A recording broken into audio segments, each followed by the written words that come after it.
दोस्तों, आज हमारा सब्जेक्ट है अर्थशास्त्र।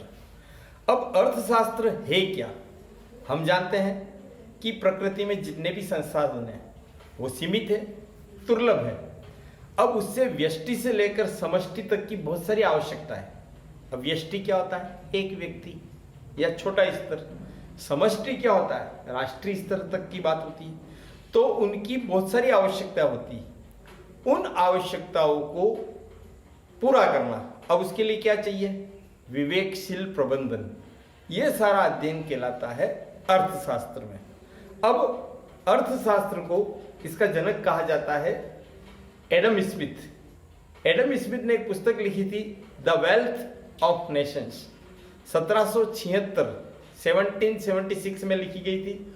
उसमें स्मिथ साहब ने अर्थशास्त्र को धन का विज्ञान कहा।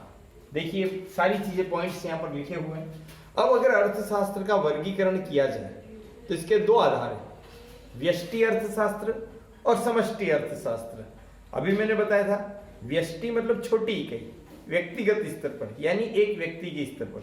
तो एक व्यक्ति भी हो सकता है, एक फर्म भी हो सकती है, उद्योग की या व्यापार की छोटी मोटी इकाई भी हो सकती है। अब व्यष्टि अर्थशास्त्र को सूक्ष्म अर्थशास्त्र भी कहा जाता है। अब क्यों कहते हैं तो आप समझ गए हैं, ठीक है कि नहीं? अब इसमें एक व्यक्ति, एक उपभोक्ता या एक फर्म का अध्ययन किया जाता है। इसके अंतर्गत सबसे महत्वपूर्ण सिद्धांत होता है कीमत सिद्धांत, यानी मार्केट में कीमत का निर्धारण किस प्रकार होता है। क्योंकि आप जानते हैं अर्थशास्त्र में सबसे महत्वपूर्ण होती कीमत, ठीक है। फिर देखिए इसमें क्या होता है, समष्टि चर स्थिर रहते हैं। समष्टि मतलब बड़े लेवल की बातों को इसमें स्थिर माना जाता है, और सामान्य कीमत स्तर को भी स्थिर माना जाता है। इसके मुख्य घटक होते हैं उपभोक्ता व्यवहार का सिद्धांत। कोई उपभोक्ता अपने पैसे को, अपनी बचत को कहां पर खर्च करेगा, किस तरह से खर्च करेगा, किन किन मद में कितना कितना खर्च करेगा, ये उसके व्यवहार का अध्ययन किया जाता है। इसी प्रकार उत्पादक व्यवहार का सिद्धांत, यानी उत्पादक किन किन वस्तुओं का कितनी कितनी मात्रा में उत्पादन करेगा और वो किस तरह से अधिकतम लाभ लेने का प्रयास करेगा, उसके अध्ययन किया जाता है इसके अंतर्गत। और फाइनली आता है कीमत सिद्धांत। अब इन दोनों पे ही डिपेंड करता है, मांग और पूर्ति के आधार पर, कि इस वस्तु की कीमत किस प्रकार तय होगी। इसके बाद देखिए हमारा दूसरा आधार है समष्टि स्तर। समष्टि स्तर में हम पहले ही बता चुके हैं, बड़ी इकाइयों का अध्ययन करते हैं, इसलिए इसे वृहद अर्थशास्त्र कहा जाता है। इसके अंतर्गत संपूर्ण अर्थशास्त्र के बड़े लेवल के वृहद आर्थिक मुद्दों को शामिल किया जाता है। अब कौन कौन से मुद्दे हैं देख लीजिए। रोजगार, किसी भी देश में, किसी भी समाज में सबसे बड़ा इश्यू होता है कि वहाँ कितने लोग बेरोजगार हैं, तो ये रोजगार वाला इश्यू है। फिर आता है फिस्कल पॉलिसी, यानी राजकोषीय नीति। यह नीति सरकार के हाथ में होती है। फिर आती मॉनिटरी पॉलिसी, मौद्रिक नीति। किसी भी देश की अर्थव्यवस्था को नियंत्रित करना या संभालना या संतुलन की स्थिति को पैदा करना, मतलब बनाने के लिए ये जो राजकोषीय नीति और मौद्रिक नीति दोनों को कॉम्बिनेशन बना करके उपयोग में लिया जाता है। यह टूल है, एक तरह का औजार है, जिससे हम अपनी अर्थव्यवस्था में मुद्रा के प्रसार को या कीमत को बैलेंस करते हैं, नियंत्रित रखते हैं। फिर आते हैं बजट। अब बजट अपन जानते हैं कि सालाना जो वार्षिक विवरण, व्यय का, आय व्यय का विवरण है, वो बजट के थ्रू होता है। और अर्थशास्त्र का एक तरह से कह सकते हैं कि बहुत इंपॉर्टेंट पोर्शन है बजट। इस बजट के आधार पर ही सारा डिसाइड किया जाता है कि साल भर में कहाँ से धन आएगा और कहाँ पर वो खर्च किया जाएगा। आगे के चैप्टर में हम इनकी डिटेल्स भी पढ़ेंगे। फिर देखिए आय तथा रोजगार का सिद्धांत। फिर देखिए इसके अंतर्गत जब भी हम समष्टि अर्थशास्त्र पढ़ते हैं ना, तो व्यष्टि चर, यानी जो हम पहले पढ़ चुके हैं छोटे लेवल की बातों को, उनको हम स्थिर मानते हैं। और जीडीपी का वितरण भी स्थिर माना जाता है। अब जीडीपी क्या होता है? ग्रॉस डोमेस्टिक प्रोडक्ट, सकल घरेलू उत्पाद, यानी देश की सीमाओं के भीतर एक साल के दौरान उत्पादित वस्तुएं और सेवाएं, उनका अंतिम मूल्य। इस टॉपिक पर भी हम डिटेल में बाद में डिस्कशन करेंगे। इसके अंतर्गत संतुलित उत्पाद और रोजगार स्तर के सिद्धांत का अध्ययन किया जाता है। अभी बात हो चुकी है फिस्कल पॉलिसी और मॉनेटरी पॉलिसी। मुद्रास्फीति और अस्फीति, यानी मुद्रा का प्रसार और संकुचन। मार्केट में जैसे ही धन का निर्गमन यानी नोट धन की मात्रा बढ़ती है तो उसको अपन कहते हैं मुद्रास्फीति, और इसके विपरीत होता है उसको बोलते हैं मुद्रा अविस्फीति। सामान्य तौर पर आप मुद्रास्फीति को मतलब इस टर्म में समझ सकते हो महंगाई के रेफरेंस में, कि मुद्रास्फीति बढ़ेगी तो महंगाई बढ़ेगी, या महंगाई बढ़ रही है मतलब मुद्रास्फीति जाता है। ये बिल्कुल एक जैसे नहीं है, यहाँ मैं केवल आपको समझाने के हिसाब से बता रहा हूँ। फिर देख लीजिए मुद्रा आपूर्ति और साख सृजन, अभी अपनों ने मुद्रास्फीति से इसको जोड़ा है। विनिमय दर, अदला बदली के हिसाब से करेंसी और अलग कई तरह की होती। भुगतान संतुलन और संतुलित उत्पादन का सिद्धांत। अब इसमें क्या होता है, अगर इसका विश्लेषण देखा जाए किसका, समष्टि अर्थशास्त्र का, तो आय निर्धारण पर केंद्रित होता है पूरी तरह से, और इसके अंतर्गत आर्थिक समस्याओं के समाधान पर जोर दिया जाता है। अर्थव्यवस्था, अब जो अर्थशास्त्र है ना उसके नियमों और सिद्धांतों का जो व्यवहारिक प्रयोग किया जाता है बस वो अर्थव्यवस्था है। अब अर्थव्यवस्था में बहुत सारे क्षेत्र हैं, मुख्य रूप से इसके 3 क्षेत्र हैं, पर अभी सामान्य तौर पर 5 क्षेत्रों के बारे में पढ़ाई की जाती है। अब इसका जो पहला क्षेत्र है उसे बोलते हैं प्राथमिक क्षेत्र, इसे कृषि एवं संबंधित क्षेत्र भी कहते हैं। इसके अंतर्गत क्या होता है कि सीधे प्राकृतिक क्षेत्र से प्राप्त संसाधनों का प्रयोग किया जाता है, इसलिए इसके लिए एक और शब्दावली काम में ली जाती है कि प्राथमिक क्षेत्र, इसका मतलब प्राकृतिक क्षेत्रों का लेखांकन।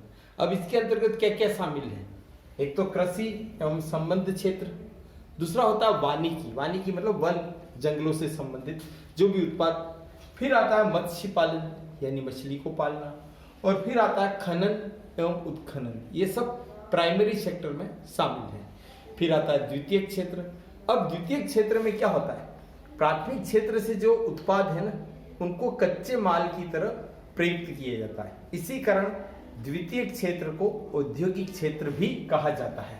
अब इसमें प्राथमिक क्षेत्र के जो उत्पाद है उनके प्रयोग से विनिर्मित जो भी वस्तुएं हैं उनके उत्पाद का लेखांकन किया जाता है।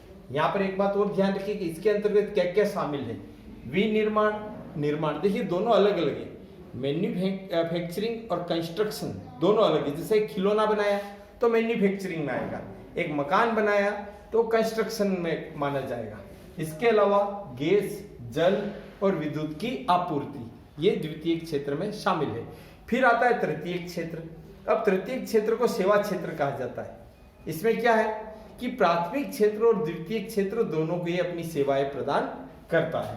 देख लीजिए अब इसके अंतर्गत क्या क्या शामिल है, व्यापार, होटल, रेस्टोरेंट, फिर देखिए परिवहन, संचार, भंडारण, भंडारण मतलब स्टोर करना सामान को, जैसे अपन देखते हैं ना कि कई जगह कोल्ड स्टोरेज बनाए गए हैं, वेयर हाउस वगैरह, वित्तीय सेवाएं जो आप बैंक में जाते हैं, बीमा वगैरह कराते हैं, चिकित्सा, ठीक है, रियल एस्टेट, रियल एस्टेट के अंतर्गत जो जमीन जायदाद वगैरह के जो आप सौदे करते हैं, यहाँ पर शिक्षा भी सेवा क्षेत्र में ही आता है, लोक प्रशासन, प्रतिरक्षा और अन्य जो जो भी सेवाएं हैं वो सभी इस तृतीय क्षेत्र में शामिल होती है।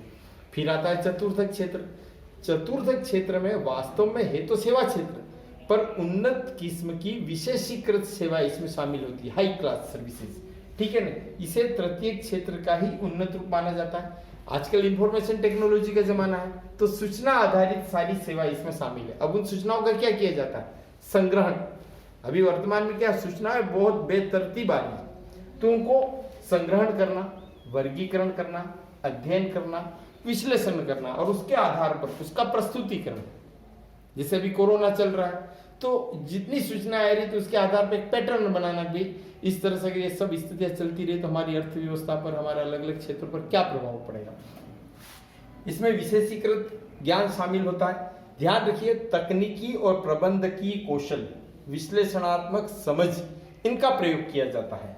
इसके इसके अंतर्गत कौन कौन से पद आते हैं, तो एक वो है म्यूचुअल फंड प्रबंधक, पोर्टफोलियो प्रबंधक, कर प्रबंधक, सांख्यिकीविद, एक आता है सॉफ्टवेयर डेवलपर्स और शोध अनुसंधानकर्ता, ये सब इस चतुर्थ क्षेत्र में शामिल हैं। अब इसका जो 5वां क्षेत्र है उसके अंतर्गत उच्च किस्म की सेवाएं शामिल हैं। परीक्षा के लिहाज से याद रखिए, इंपॉर्टेंट पॉइंट है, गोल्ड कॉलर प्रोफेशनल्स, ये पंचम क्षेत्र के विशेषज्ञों के लिए कहा जाता है। अब देख लीजिए इसमें कि उच्च स्तरीय विशेषज्ञ, अब इनका कार्य क्या रहता है? नीति निर्माण और निर्णय निर्माण, इनमें इनका बहुत बड़ा योगदान रहता है। नए नए विचार, नई तकनीकें, नए प्रकार के शोध, अनुसंधान और भविष्य की बेहतर संभावनाओं पर खोज करना, उन पर कार्य करना, ये इस फील्ड से, पंचम फील्ड से रिलेटेड है। अब इनकी जो भागीदारी है ना, वह इनकी संख्या से अधिक होती है। इसका मतलब क्या है? संख्या में कम होते हैं लेकिन इनका प्रभाव बहुत ज्यादा होता है, यानी क्वांटिटी कम है लेकिन क्वालिटी वो बहुत ज्यादा होता है। फिर इनमें कौन कौन शामिल होते हैं? जितने भी उच्च स्तरीय अधिकारी है, चाहे वो सरकार में हो तो प्रशासनिक अधिकारी वगैरह आप ये मान लीजिए, निजी क्षेत्र में तो आप उनको प्रबंधक मान लीजिए, या फिर उनके जो वित्तीय विशेषज्ञ है वो मान लीजिए। जितने भी शोध हो रहे, अनुसंधान हो रहे, रिसर्चर जो है वो इसमें शामिल है, वैज्ञानिक शामिल है, कानूनीविद शामिल है। अर्थव्यवस्था, अब इसका हम वर्गीकरण कर रहे हैं। अब वर्गीकरण के भी कई सारे आधार हैं। हमारा पहला आधार है कि राज्य या सरकार की भूमिका, उसके आधार पर अर्थव्यवस्था को 3 भागों में अध्ययन करते हैं, वर्गीकृत करते हैं। सबसे पहला तो है सामाजिक या फिर राज्य या फिर केंद्रीय नियोजित अर्थव्यवस्था। इसके अंतर्गत देखिए, पहला तो ये हो गया। दूसरा क्या हो गया? पूंजीवादी अर्थव्यवस्था या बाजार अर्थव्यवस्था या फिर स्वतंत्र अर्थव्यवस्था। और तीसरा प्रकार है मिश्रित अर्थव्यवस्था। अब सबसे पहले देख लीजिए, समाजवादी या फिर राज्य या फिर केंद्रीय नियोजित अर्थव्यवस्था। उसमें क्या है? नियंत्रण किसका होगा? सरकार का होगा या राज्य का होगा। उसमें सामाजिक कल्याण, यह भावना क्या होती? सर्वोच्च, सबसे बड़ा उद्देश्य यही होता है कि मानव और समाज का कल्याण करना। अब इसमें आर्थिक क्रियाएं सार्वजनिक क्षेत्र में सक्रिय होती है। अब सारे निर्णय कौन करेगा? सरकार। नियंत्रण किसका है? सरकार का। तो उपभोक्ता की प्रभुता बाधित होती है, यानी यहाँ मार्केट में कंज्यूमर इज किंग, यह बात साबित नहीं होती। उपभोक्ता की कोई बड़ा रोल नहीं होगा। मूल्य तय कौन करेगी? सरकार। और जब भी हम पढ़ते हैं समाजवादी, ये राज्य अर्थव्यवस्था, तो इसके 2 रूप होते हैं, समाजवादी अर्थव्यवस्था और साम्यवादी अर्थव्यवस्था। अब यहाँ पर बड़ा अंतर क्या है इन दोनों में? तो जो समाजवादी अर्थव्यवस्था होती है ना, उसमें वस्तुओं और सेवाओं का वितरण प्रत्येक नागरिक को समान रूप से किया जाता है। यह व्यवस्था कहाँ पर थी? तत्कालीन यूएसएसआर यानी सोवियत संघ। वर्तमान में उसका उत्तराधिकारी कौन है? रशिया। अब हम पढ़ेंगे साम्यवादी। साम्यवादी अर्थव्यवस्था में क्या होता है? प्रत्येक वस्तु को उससे सामर्थ्य के अनुसार काम करवाया जाता है उस व्यक्ति से, और उसकी आवश्यकता के अनुसार उसको प्रतिफल या जो भी उसको वस्तुओं और सेवाओं का वितरण किया जाता है। 1985 तक जो चीन की अर्थव्यवस्था थी ना, वो साम्यवादी प्रकार की थी। वर्तमान में चीन राजनीतिक रूप से साम्यवादी देश है, परंतु आर्थिक दृष्टि से वो साम्यवादी नहीं रहा है। अब हमारे पूंजीवादी अर्थव्यवस्था या फिर बाजार अर्थव्यवस्था या फिर स्वतंत्र अर्थव्यवस्था। अब इसमें क्या होता है कि नियंत्रण किसका होता है? बाजार की शक्तियों का होता है, ठीक है कि नहीं? इसमें उद्देश्य क्या होता है? अधिकतम लाभ का। इसमें आर्थिक क्रियाएं निजी क्षेत्र में सक्रिय होती है और इसमें उपभोक्ता का प्रभुत्व बना लेता है। कंज्यूमर इज किंग, क्योंकि हर एक कंपनी अपना उत्पादन क्यों कर रही है? कंज्यूमर को ध्यान में रखकर। तो कीमत भी आपसी प्रतियोगिता के कारण कीमतों पर भी असर पड़ता है, कीमत कम भी हो सकती है और गुणवत्ता, क्वालिटी भी इंप्रूव होती है। अब इसमें मूल्य तय कौन करेगा? बाजार। किस आधार पर? मांग और आपूर्ति, यानी जिसकी डिमांड ज्यादा होगी, ठीक है ना, उसकी रेट क्या हो जाएगी? बढ़ जाएगी। निजी स्वामित्व होता है। इसका सर्वश्रेष्ठ उदाहरण कौन है वर्तमान में? America, Britain, Japan. अमेरिका मतलब यूएसए। अमेरिका एक महाद्वीप भी है और संयुक्त राज्य अमेरिका ये क्या है? देश है।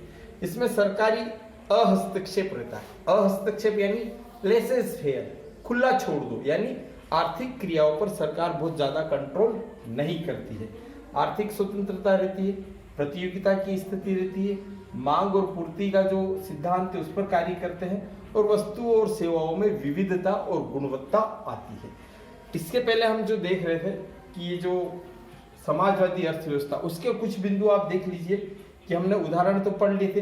तो समाजवादी या साम्यवादी यानी राज्य अर्थव्यवस्था, उनमें क्या होता है? केंद्रीकृत नियोजन रहता है, सामूहिक स्वामित्व रहता है उत्पादन और वितरण के साधनों पर। उसके कारण क्या होता है, आर्थिक विषमताएं समाप्त हो जाती है, वर्ग संघर्ष की भी समाप्ति होती है और इसमें सरकार और राज्य की भूमिका व्यापक होती है। अब हम आ रहे हैं मिश्रित अर्थव्यवस्था। नाम से ये कि इसमें इन दोनों को क्या कर दिया, मिक्स कर दिया। समाजवादी यानी अगर हम राज्य को पढ़ते हैं तब उसके दो पार्ट हो गए, समाजवादी और साम्यवादी, और निजी पढ़ते हैं तो वो जो मार्केट वाली बात होगी, उन दोनों के कॉम्बिनेशन को लेकर चलते हैं तो उसको अपन बोलते हैं मिश्रित अर्थव्यवस्था। इसमें नियंत्रण किसका होता है, याद रखिए सरकार विनियामक की भूमिका प्ले करती है, लेकिन बाजार की शक्तियों को भी स्वतंत्रता काफी हद तक बनी रहती है। अब मैंने बताया उद्देश्य क्या होगा, भाई जो निजी कंपनियां उनका उद्देश्य तो क्या रहेगा, अधिकतम लाभ, और सरकार का उद्देश्य क्या रहेगा, समाज कल्याण, यानी दोनों उद्देश्य को साथ में लेकर चलते हैं। अब यहाँ पर इन्होंने बताया आर्थिक क्रियाएं निजी और सार्वजनिक दोनों क्षेत्रों में सक्रिय रहती है, यानी सह अस्तित्व दोनों साथ साथ चलती है। फिर इसमें इन्होंने बताया कि उपभोक्ता की प्रभुता तो बनी रहती है, अब इसमें जो अमीर है उनकी तो चलेगी मार्केट में, अब गरीबों के हित प्रभावित नहीं हो, इसलिए सरकार पीडीएस पब्लिक डिस्ट्रीब्यूशन सिस्टम, यानी वो जो राशन प्रणाली वगैरह आप जो भी कह सकते हैं, सार्वजनिक वितरण प्रणाली द्वारा आवश्यक वस्तुओं की संबंधित जो जरूरतमंद उपभोक्ता है उस तक आपूर्ति सुनिश्चित करती है। फिर आता है मूल्य तय। मूल्य तय कौन करेगा, बाजार की शक्ति ही करेगी। लेकिन वही वाली बात आ रही है कि जो आवश्यक वस्तुएं, खाद्यान्न है, दवाइयां है, उनकी मूल्य पर सरकार क्या करती है, नियंत्रण रखती है उनकी कीमतों को। अब इसका सबसे अच्छा उदाहरण कौन है, भारत। अब यहाँ पर एक चीज और हमारे सामने आती है कि भारत ने मिश्रित अर्थव्यवस्था को क्यों अपनाया। देखिए देश आजाद हुआ था, हमारे पास क्या थी, पूंजी की भी कमी थी और संसाधनों की भी कमी थी, तो उसका लाभ हमको निजी क्षेत्र से लेना था। निजी क्षेत्र के पास तकनीकी प्रबंध की जो क्षमता है और जो पूंजी है वो अधिक है, तो उसका भी लाभ लेना है। इसके अलावा भारत में गरीबी और बेरोजगारी, इन समस्याओं का समाधान करना, आर्थिक विकास को बढ़ाना और हमारे यहाँ पर विविधतापूर्ण और गुणवत्तापूर्ण जो वस्तुओं और सेवाओं को जनता तक पहुंचाना और अर्थव्यवस्था के क्षेत्र में कंपटीशन में, प्रतिस्पर्धा में हमको वर्ल्ड लेवल पर आना, इन उद्देश्य को रखते हुए हमने मिश्रित अर्थव्यवस्था को अपनाया। अब हम अर्थव्यवस्था का जो वर्गीकरण है ना, विकास के आधार पर पढ़ेंगे। अब विकास के आधार पर भी अर्थव्यवस्था को 3 भागों में बांटा गया है, विकसित, विकासशील और अल्प विकसित। अब देखिए कि ये कॉन्सेप्ट किसने दिए, वर्ल्ड बैंक, विश्व बैंक ने। किस आधार पर दी है, प्रति व्यक्ति आय, कि उस देश की प्रति व्यक्ति आय कितनी है। यदि $12,236 या इससे अधिक सालाना प्रति व्यक्ति आय है तो उस देश को विकसित देश या विकसित अर्थव्यवस्था माना जाएगा। अब इस कैटेगरी में कौन आते हैं, अमेरिका, ब्रिटेन, जापान, स्विट्जरलैंड आदि। अब यहाँ पर देखिए विकासशील। अब जो विकासशील अर्थव्यवस्था को फिर से 2 भागों में बांटा गया है, निम्न मध्यम विकासशील अर्थव्यवस्था और उच्च मध्यम विकासशील अर्थव्यवस्था। अब निम्न मध्यम में कौन शामिल है, जहां प्रति व्यक्ति जो आय है वार्षिक आधार पर $1,006 से लेकर $3,955 तक हो। अब इस कैटेगरी में कौन आते हैं, ब्राजील, चीन, भारत और दक्षिणी अफ्रीका। अब जो उच्च मध्यम विकासशील अर्थव्यवस्था है ना, वो प्रति व्यक्ति राष्ट्रीय आय, राष्ट्रीय इनकम कितनी होनी चाहिए, $3,956 से लेकर के $12,235 तक। ठीक है, अब यहां पर देख लीजिए इन दोनों को मिलाकर के विकासशील में देश आ रहे। ठीक है, अब जो अल्प विकसित अर्थव्यवस्था है, ये ऐसे देश या ऐसी अर्थव्यवस्था जिनमें शामिल है जहां पर प्रति व्यक्ति राष्ट्रीय आय, राष्ट्रीय मतलब इनकम है प्रति व्यक्ति की, वह $1,005 के बराबर हो या फिर उससे कम हो। कौन शामिल है, सोमालिया, बुरुंडी, चाड, नाइजर, ये पिछड़े देश माने जाते हैं।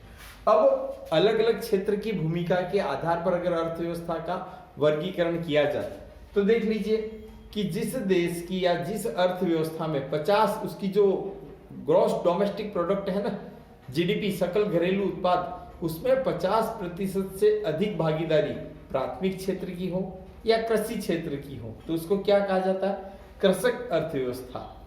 यदि किसी देश की अर्थव्यवस्था में वहाँ की जो जीडीपी है उसमें 50% से अधिक भागीदारी औद्योगिक क्षेत्र की हो तो उसे औद्योगिक अर्थव्यवस्था कहा जाता है।